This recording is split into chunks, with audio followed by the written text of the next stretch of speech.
Alright, y'all, so this week's episode of Kandi and the Gang was given what it was given. So let's give it what we got. I'm the type of girl you call wifey. Yeah. What does the cat do? Meow.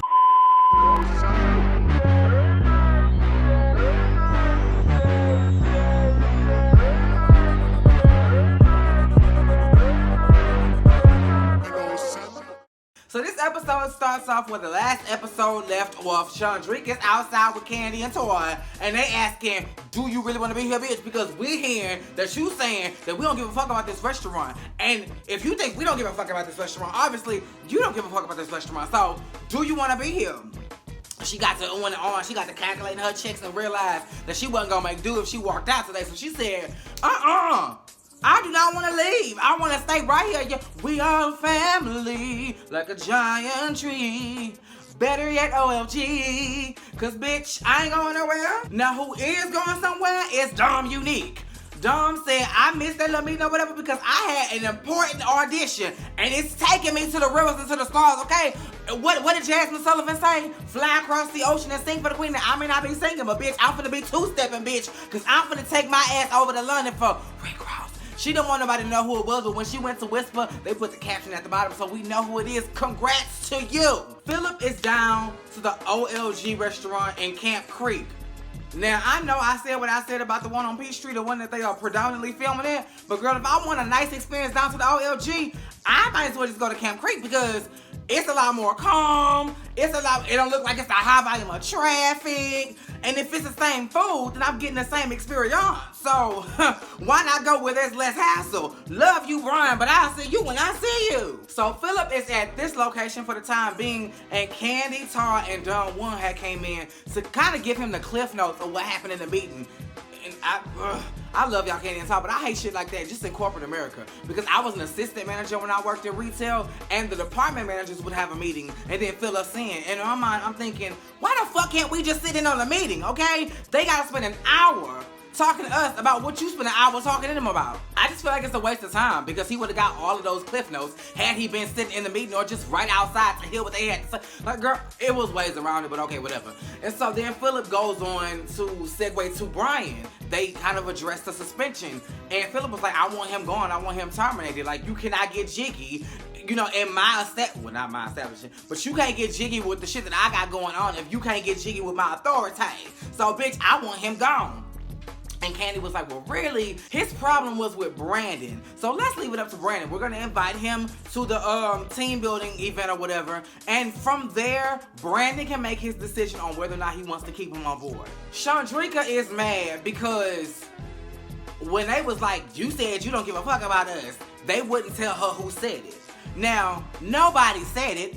You said it because Don Juan got all of the evidence from the ring cam. It was your voice talking to Brandon. And Brandon needed a Nobel Peace Prize because he ain't said a word.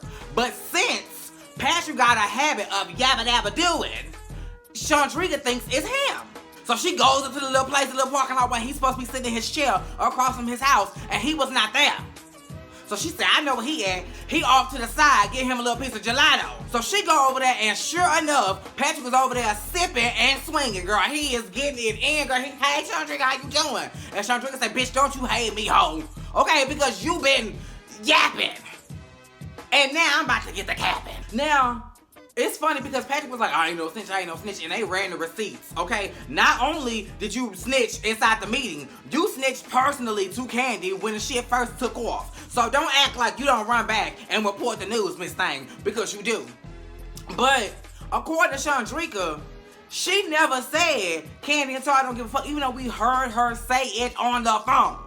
She said, I ain't never say that. It was you, Patrick, who said that. Now, Bravo ain't got the receipts on that one, so we're not sure if that really happened. But Shawndreca was like, it was you who said it. And Patrick was like, ooh, this shit is getting messy. Ooh, this shit is getting messy. And you could tell there was some truth to what Shawndreca was saying because when she brought up the situation, Patrick not only remembered it, but he tried to clarify what he meant by what he said. So the conversation about Kandi and Todd in reference to OLG and their commitment to that did come up between Patrick and Shawndreca. We know that for sure. But Melvin, Melvin said family comes first, bitch, and he was not having it. He said, bitch, I'm on my motherfucking break time, and what you ain't finna bring is OLG business to me when I'm off the clock, bitch. Get your messy ass down the road. I.e., you just came up here with some bull. Oh my God.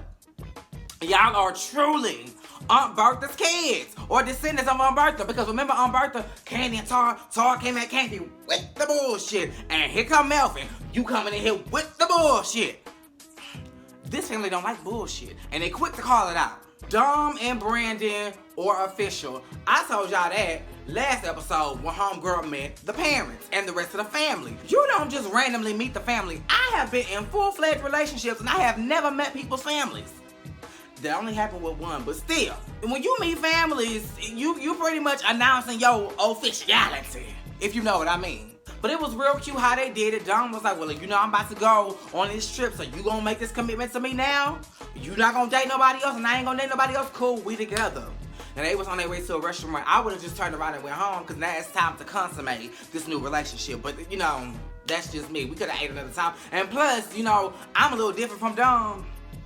She could eat and then handle her business.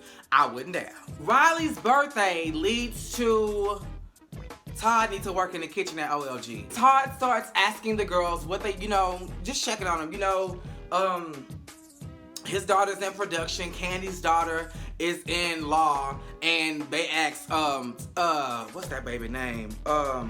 Ace, what he wanted to do, and he said he wants to own a restaurant. And then they kind of segued into the girls eventually taking over the restaurant, and then Mama Joy said, this is my perfect opportunity. She said, your ass need to be in the kitchen, Todd. This is the second time this season she done claims to be in the kitchen with her sleeves rolled up, and she said she be wiping sweat from her forehead, and she don't see no piece of Todd. And Kandi was like, yeah, you know, you need to get it. But that's her mama, so you know, her mama can be like, Todd, you doing backflips down to the cafeteria, down to Lenox Mall, and she gonna say, yeah, I think you did a cartwheel or two. I mean, there have been times where Kandi checked Mama Joyce, but they are few and far between. But Kandi agreed with this. She was like, you know, you really don't have a lot of experience on the backside of, you know, what it takes to make this a well-oiled machine. You just handle the logistics of it all and look at the numbers, and to you, that's running a business, and really, you need to know all of the facets of what it takes to make OLG run the way it should run. So now we're at the team building exercise day or whatever, and everybody is like, so what we get if we win? What we get if we win? Now, at first, Kandi was like, the reward is relationships. You win a relationship with your peers. And everybody was like, girl, I think my Uber on the way because I ain't gonna stay. So then she was just like, the winner, everybody gets $100 if you win. Everybody ended up getting $100 to lose the tie.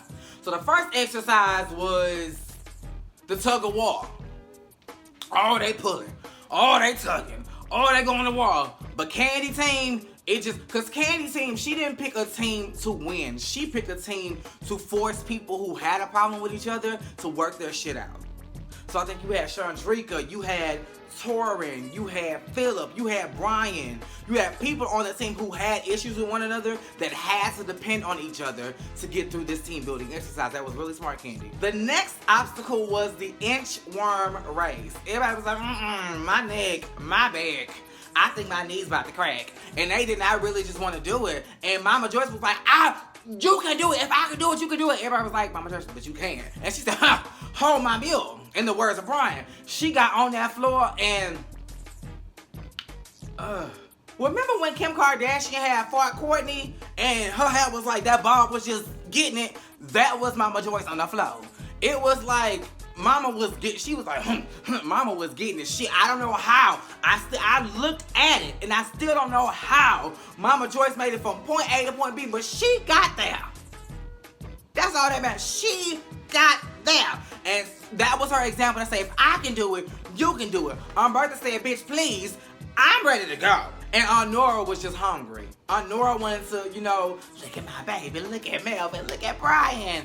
I'm starving. Like, Aunt Nora was always hungry. You know, it was food that solved the whole situation between she and the one she had an issue with. It was food that solved that. So, as long as there's a plate of food in front of Aunt Nora, she gonna be just fine. Now, Aunt Bertha, I just don't know. You know, because Aunt Bertha came in, beep, beep, I'm ready to go, let's do this thing, let's have fun. After the first obstacle, Mama was ready to dip. But we get started in the Inchworm Race, and Team Kandi wins, honey. So now we are tied One for Team Todd, one for Team Kandi. Who is gonna take it away and win? Now, I already told you it was Todd, so. The third obstacle was, expedition. So basically, it was 4 people from each team. 3 out of the 4 team members, well, all 4 had to be blindfolded and had to listen to either Kandi or Todd to kind of direct them through the obstacle. And the last person who got the plate of food to deliver it to the OLG, which Bertha said she was not gonna eat no food off no damn floor, you ain't finna play her like that, could take the blindfold off and then deliver it. Now, I don't know if I'm tripping, but I could have sworn Kandi got a better time than Todd, but apparently it was a tie. And everybody got $100 off the deal, so that was that. And then the episode ends with Brian coming back to work to talk to Brandon on whether or not he is gonna be welcome back or sent to pack. And he sat down with Brandon, and then Philip had came in, and I was like, oh Lord, it's about to go left. And Brandon kind of really just put his big boy drawers on. He was like, I don't know what, before you were amazing. You came back and we had trouble, and I can't deal with this attitude, So I'm gonna make the decision to keep you on, but this is your first of 3 write-ups. And if you get to your 3rd write-up, then I'm sorry, you got to go. And that is taking initiative. That is being assertive. That is being a leader. Because as an assistant manager, I had to make some tough decisions and have some tough conversations with people who I really connected with. Hey Jordan, love you girl. And we are still cool to this day, but I had to have tough conversations. And that's what being a leader is about. Kind of nurturing people in a loving way, but still holding them accountable for their wrong. So kudos to you, Brandon. And then Brian apologized to Philip about the way he came off. I already had this preconceived notion, so I was already biased, and I really didn't give you a chance, so I'm sorry. And then Philip apologized to Brian. I said, bitch, y'all need to have a team building exercise once a month. Because if y'all get these results out of just having fun with one another as a team, I don't see why y'all wouldn't make this an annual thing each month. Y'all should, absolutely. But that was the episode. It gave what it gave, so I gave it what I had. Kitty Box on Saturdays. Love you all. Same place, same time.